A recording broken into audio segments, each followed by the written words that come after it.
Go to our fourth, Rick, this is for you. We're going to our fourth quadrant, Deadwood. How many of you got Deadwood? Average organization, it's 25%. If we're being honest, 25% of our employees are Deadwood. Below average performance, below average behavior. Well, intuitively, this one's relatively easy, isn't it? As a small business, we have to let the Deadwood go.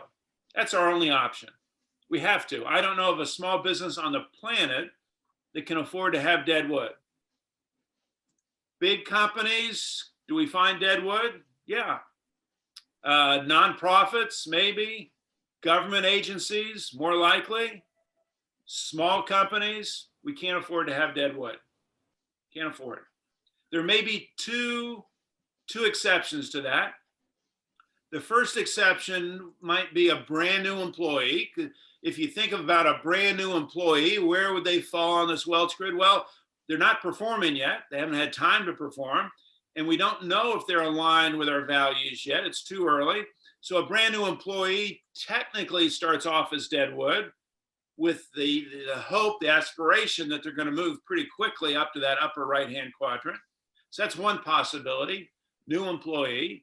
Second possibility is family member. Family member. I've run into this situation many times.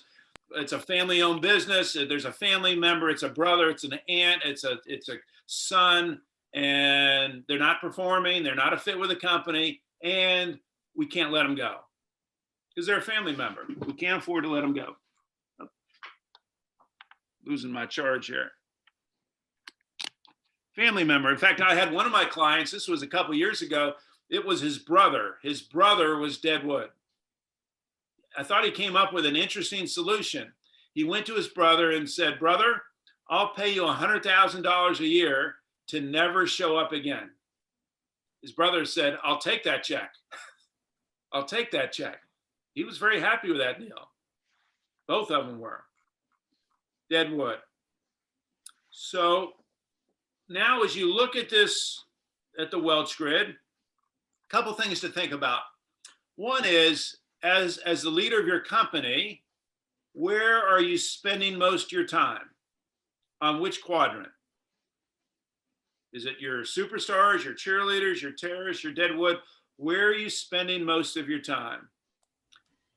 What I find with many of my clients is it's with their terrorists or their cheerleaders. That's where many of my leaders are spending the majority of their time. And yet what the research finds is that the best leaders, the most effective leaders, spend the majority of their time with who? Superstars. Superstars, yeah.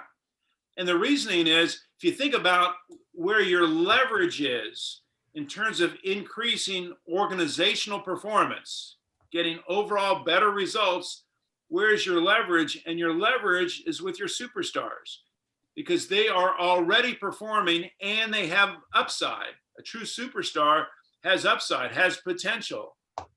And so the more time we can spend with those superstars, not micromanaging, not looking over their shoulder, but just working with them, recognizing them, providing them for opportunities for growth, the more time we can spend with the superstars, that's where your opportunity is. Hey, Tim, yes. What I have found, and I don't know if there's something I can do to avoid this, but I find that when I'm pouring energy into the superstars, which of course I am, that those underperformers, the terrorists and the cheerleaders, start to get kind of antsy and irritated and feel like we like those other people better, for lack of a better way of describing it, and they start even performing worse. Yeah. It's very interesting, Julie. And a couple years ago, I went to I'm in Atlanta. I went to a Braves baseball game, and I had the opportunity. I was right on the third baseline, and I could see right into the Braves dugout. And at the time, their manager was Bobby Cox. Bobby Cox retired. He's now a Hall of Fame manager, considered one of the best managers of all time. And so as I was sitting there, I thought, well, this is a great opportunity to see what a leader does with his employees, with the guys on the team. And I was particularly interested in who the manager, Bobby Cox, who did he spend his time with during the course of those 9 innings? And what I found was that he spent practically all of his time with his superstars, his best players. Before they'd go up to bat, he'd put his arm around them and say, hey, you know, we need a hit, do your best, give them some instruction. When they came back to the dugout, again, he'd put his arm around them, thank them, recognize them, tell them they're doing a great job. He spent the vast majority of his time during the game with his best players. Now think about, during the course of that game, if I wasn't one of those best players and I'm sitting on the bench and Bobby is ignoring me, I'm not getting any of his time or attention. What am I thinking? One, I either have to find a different team, or two, I've got to raise my performance, because the message was clear. If, as the manager, if you want my time, you need to raise your game, because I'm spending my time with my best players. And I think that's what the best leaders do. And then Julie, as you suggested, I think over time, the optimal players do the same thing. They decide, hey, I either got to get better or I got to find a different team, because clearly this leader is not going to afford me his time or energy if I'm not doing my best, if I'm not performing.